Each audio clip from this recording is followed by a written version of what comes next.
Hey, greetings, everyone. Lieutenant Colonel Alan West, and welcome to the Steadfast and Loyal podcast. You gotta light 'em up before they burn it down.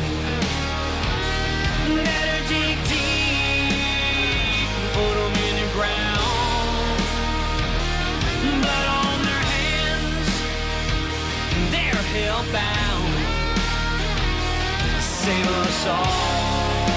Ooh, they're gonna burn it down. Save us all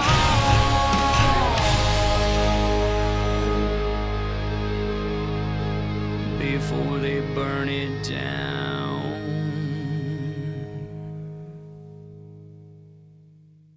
Hey, ladies and gentlemen, welcome back to the Steadfast and Loyal podcast. And you know, every now and then you get a chance to hit a home run. Well, today is a home run. And it's a very dear and close friend of mine, someone that I look up to and someone that makes me sharper, and that's Larry Elder. Larry Elder, the sage from South Central, is a New York Times bestselling author, award-winning documentary filmmaker, and one of the best-known media figures in America today. His flagship daily radio program, The Larry Elder Show, was heard every day, every weekday in all 50 states and on more than 300 stations. Larry's unique style, personal background, and professional experience combine to inspire, inform, and persuade his listeners, readers, and viewers to embrace the timeless American principles of personal responsibility and public accountability. In his words, the question is not which party has my back, but which party can get government off our backs so that we might all realize our God-given capabilities. After running for governor of California in 2021 and securing millions of votes, Larry is now ready for the next step. He has announced in his journey that he is running for president of the United States of America, and his forthcoming book, with a foreword by Candace Owens, is due out in September and is entitled As Goes California, My Mission to Rescue the Golden State and Save the Nation. So thank you so very much, Larry Elder, for joining us on the Steadfast and Loyal podcast. Colonel, thank you so much for having me. I appreciate it. Tell us about how things are going. You've declared your candidacy. You did so on the Tucker Carlson show. I was watching when you did. How are things going for you out there right now? I mean, everyone knows who you are, so your name and face recognition, there's no problem with that. But how are you getting out and about, and what's the primary goals for you in these early stages? Well, Colonel, I made my announcement on what ended up being Tucker Carlson's Next to the Last Show. I know. On April the 20th. On Friday the 21st, he signed off and said, I'll see you on Monday. And he ended his relationship that weekend. So I was able to capitalize on Tucker Carlson's Next to the Last Show. You know, people have asked me over and over again, Colonel, what is my lane? What is my lane? Because everybody knows the 800-pound gorilla in this race is 45. Here's how I see it. Republicans are of two minds about Donald Trump. There are those of us who love Donald Trump and those of us who love what Donald Trump did, but fear, for reasons that I feel are almost entirely unfair, that the so-called swing voters, primarily suburban women in the suburbs, would not vote for this man if he walked on water. Now, I don't know what to do about Trump derangement syndrome. Maybe someday they'll develop a vaccine, but until then, Houston, we've got a problem. And the problem is a lot of people would not vote for this man. And I ask people the following series of questions. Have you lost friends because of Donald Trump? Colonel, I was married years ago. My best man at my wedding and I no longer can speak to each other because of Donald Trump. Are you tiptoeing around coworkers because of Donald Trump? Do you now have strained relations with family members or relatives because of Donald Trump?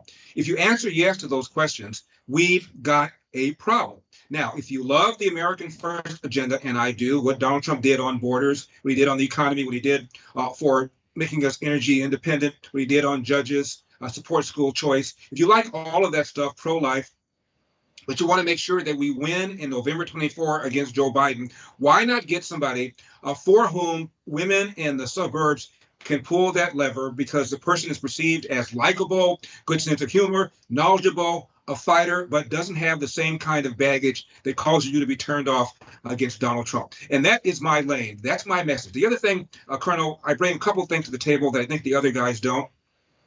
And that is a full-throated refutation of the notion that America is systemically racist. And when you attack the police as being systemically racist, you're having at least two big negative consequences. The first is what's called the Ferguson effect, and that's the Hmm. cops pulling back from their normal proactive policing, and it's causing what are called excess deaths. These are people who have died who otherwise would not have died if the police had done their normal proactive policing. And there are hundreds, if not thousands, of people who are now dead who otherwise would not be dead. Almost all those are black and brown people living in the inner city, the people that the Democrats purport to care about. The other thing is this: you're a young black man, you're driving down the street, you see the flashing lights. Why in the world would you pull over, let alone cooperate, when after all you've been told by Barack Obama and Al Sharpton and Joe Biden, this guy is going to do me harm? So virtually all of these high-profile shootings and deaths, Colonel, would have been avoided if the suspect/civilian had simply complied. The other thing I bring to the table is this: we need to talk about the 10,000-pound elephant in the room, and that is the epidemic of fatherlessness. Yes. 70% of black kids enter the world today without a father in the home married to the mother. That is up from 25% back in 1965. Half of all Hispanic kids, 40% of all kids in America now enter the world without a father in the home married to the mother. And the stats are there. A kid raised without a father is 5 times more likely to be poor and commit crime, 9 times more likely to drop out of school, and 20 times more likely to end up in jail. Now, the question is, how have we gone from having 25% of black kids born out of wedlock to 70% today? And I argue it's the welfare state. Yes. Mostly with the best of intentions, the welfare state has incentivized women to marry the government and incentivized men to abandon their financial and moral responsibility. So those are the things I think I can bring to the table. Well, I will tell you without a doubt. I mean, I've watched you over the years in debates, on your radio show. No one can recite the facts, the truth, the statistics like Larry Elder. So to me, when you get on that debate stage, you're a potent weapon. How do you make sure you get on that first debate stage in Milwaukee this coming August? Well, and that's the issue. I just got off the phone with the head of the debating committee, and the criteria are you have to be at least 1% in the polls, and we are. You have to get a donation from 40,000 different people, unique donors, and that's going to be an uphill battle. And you have to get 200 unique donors in 20 different states. And that's why I'm asking people to go to elderforamerica.com. It doesn't matter how much you put in. Elderforpresident.com is a better place. Elderforpresident.com. It doesn't matter how little you put in. Just put in something. It can be as small as $1. I just need 40,000 unique donors. Once I get up there on the debate stage, game over, Colonel. Game over. You mentioned my citing facts. I want to say one more thing that I often like to tell people, especially when I talk to black audiences. There's a website called policemag.com, and they ask people who are self-described as very liberal, how many unarmed blacks did the police kill in 2019? Colonel, half of the self-described very liberal people thought the police killed 1,000 unarmed black men in 2019, and 8% thought the police killed 10,000. What you ask about just regular liberals? Well, 39% of self-described liberals thought the police killed 1,000 unarmed black men in 2019, and 5% thought they killed 10,000. The number, according to the Washington Post database, 12. Yeah. 12. Now, this is what the media has done to corrupt how people think, how people perceive things. Another thing is this about crime. A black male aged 10 to 43 is 13 times more likely to be murdered than a white male aged 10 to 43. And that is a symptom of the breakdown of the family. And you have something that happened on that subway with that white Marine who put Daniel Perry, a black homeless guy, and they're marching on Washington. But just last weekend, 23 people in Chicago were shot on the new mayor's first weekend. And based on past stats, virtually all of those people shot were black, and almost all of them shot by other black people. Where's the NAACP on that? But you let Florida pass laws that say don't teach black kids that they're victims and don't teach white kids that they're oppressors, and they want to do a travel advisory on the state of Florida. Nothing about fatherlessness, nothing about the poor educational achievement. 85% of black 8th graders, these are 13-year-old kids, can neither do math nor read at grade level according to the national report card. Half of them can't even do basic reading, which means a large number of 13-year-olds in our country, Colonel, are functionally illiterate. Where is the NAACP? You know, that's the incredible message that, I hope that you can get on that debate stage. And again, is it Elder, the number 4 or FOR president.com? It's Elder, FOR, elderforpresident.com. Okay, we want to make sure that, because I think it's important that you get on that stage. I think it's important that the message that you deliver so succinctly, so it's like a precision guided munition, is important because the political class of the Republican Party has always said, don't worry about the black community. Just let them go. I mean, we can't win them. We did see a change in 2016 in the black community when President Trump challenged them and said, what do you have to lose? But when they are faced with these critical points, these statistics, these facts, these truths, and it's on a debate stage, I think without a doubt, you start to chip away at the stranglehold of victimization that the Democrats have on the community. So that's why I want to see you on that debate stage. And you may see Alan West as one of your donors because, that's easy. Get you on the debate stage and let you have the opportunity because that's what I believe in, the equality of opportunity. Right.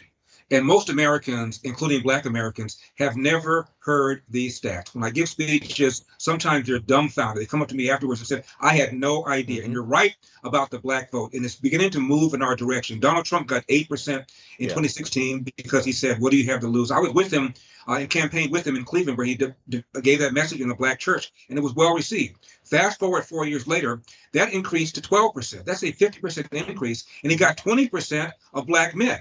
And so Black people are seeing what's happening with the economy, with the borders. The group most hurt by open borders are urban Blacks with high school or less education because they have to compete with these illegal aliens, most of whom have no real education. There are about 1 million more Black people who otherwise would be working if it weren't for illegal alien labor. And illegal alien labor puts downward pressure to the tune of almost $2,000 per year on the salaries of these Black people who otherwise would be working. It is an outrage that the Democrats want open borders when the group that's most loyal to them, Black people, are the ones most hurt by illegal aliens. And you're starting to see that in the south side of Chicago. People are starting to say, build a wall. Because they see the intrusion, the invasion, the infiltration of illegal immigration and how it has the adverse effect. I mean, why are you giving them free cell phones and taking care of them and giving them taxpayer money when, as you just said, on the very first weekend of Brandon Johnson's new mayoral term, 23 people are shot in the south side of Chicago, but yet no one is addressing this. So I'm going to tell you that when I think about policy experts and people that have a great message, you and Vivek Ramaswamy could be, some real game changers on that debate stage because you guys are sharp as tacks. And I have seen how both of you can just peel the onion back on the leftist message. So when I talk about that, let's go ahead and discuss your book, As Goes California, My Mission to Rescue the Golden State and Save the Nation. Is California too far gone? Every time there's an election, I always say, maybe this will do it, because right now, a man broke into the home of a wealthy guy living in Beverly Hills. The guy had armed security, Colonel, on site, and he murdered his wife. A UCLA graduate student working in an area of LA called Hancock Park, where Maxine Waters has her $5 million mansion, was stabbed to death by a homeless guy. So you're thinking at some point, maybe, just maybe, the state will hit rock bottom and the voters will begin to reconsider the way they've been voting for the Democratic Party that has supermajorities in both chambers of our legislature, but they have not. So I don't know what it's going to take. That's why I wrote that book, As Goes California, which, by the way, you can order right now on Amazon or on Barnes & Noble, because I outline my agenda. Colonel, just this morning, I'm reading an article in the Washington Post. Now, I know that the Washington Post, and they hate Donald Trump. They have a focus group of 15 swing voters. All of them voted for Donald Trump in 2016. All of them voted for Joe Biden in 2020. So they put them together to find out what they were going to do now. 3 of them said they'd go back to Donald Trump. 3 of them said they would just sit it out or vote for an independent candidate. 9 said they would vote for Joe Biden. Now, it turns out that they're concerned that none of them wanted Biden to run again, by the way. None of them wanted Trump to run again. But their concern about Biden was trumped, pardon the expression, by their fear and loathing of Donald Trump. Again, this is something that's real. It's in the water. I don't know what to do about it, but I do think that if we want to win in 2024 against Biden and Harris, and make no doubt, if Biden can fog up a mirror, he'll be the nominee. And as soon as he gets across that finish line, he hands over the baton to Kamala Harris. And depending upon when he hands it over to her, she can finish out his term and then run twice more. If you want to avoid that disaster, I'm your vehicle. I'm your messenger. I know the issues. I'm a fighter. I got a good sense of humor. I like to think I'm likable. I have an America First agenda. I'm pro-life. If that's your analysis, that you're worried about what will happen in 2024 if Trump is at the top of the ticket, you have an alternative. The alternative is named Larry O. It's interesting you say that, because I go back to the Romney-Obama election, and I remember the post-election analysis, the exit poll analysis, and everyone was, over the moon. Yes, Romney would have been better on the economy, but I liked Obama.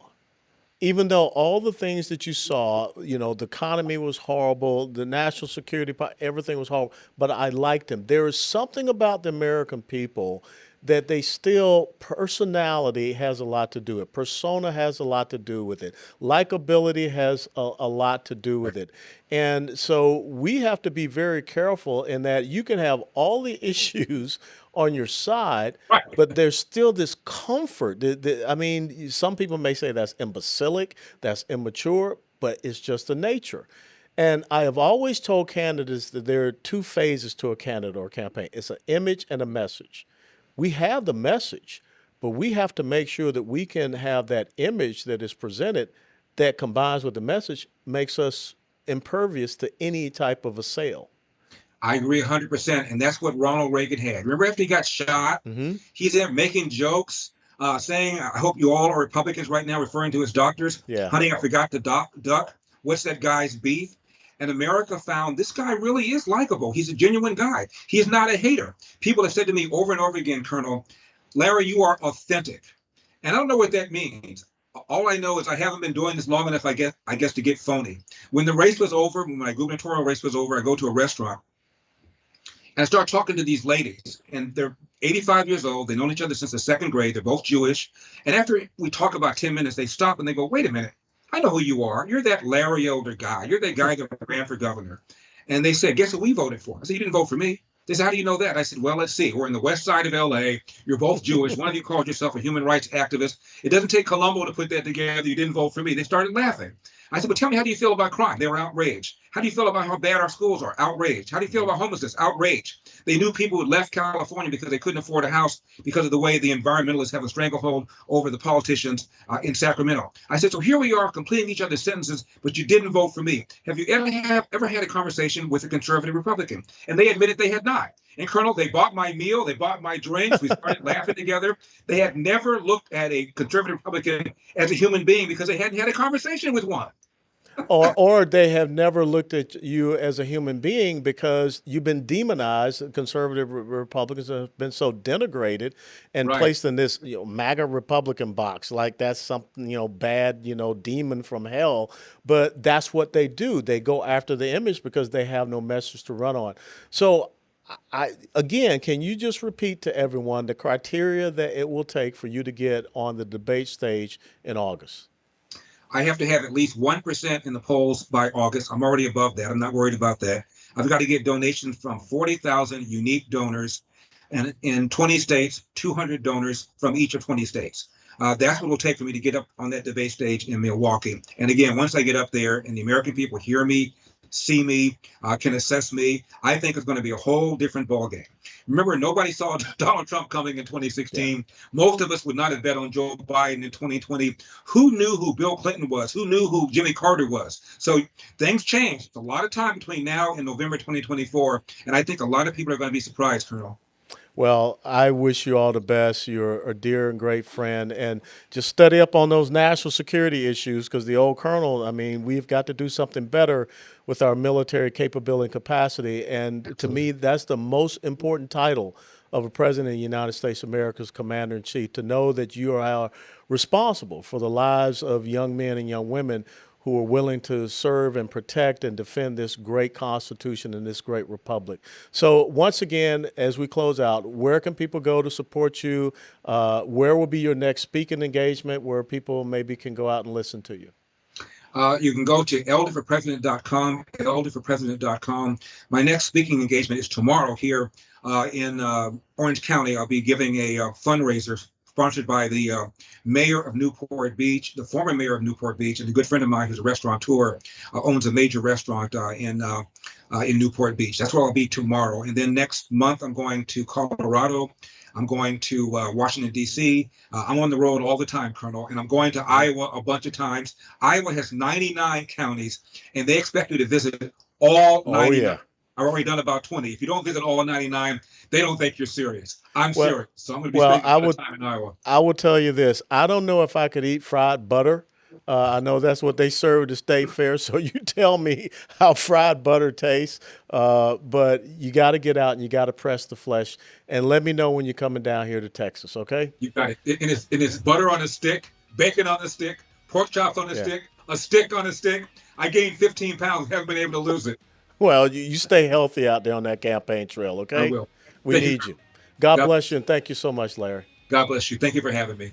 Ladies and gentlemen, thank you for joining us for this episode of the Steadfast and Loyal podcast. Thank you for Larry Elder taking time out of a very busy schedule, I can assume, to be with us. And as always, if you like this podcast, click the like button, share it with others. And until next time, steadfast and loyal. Before they burn it down.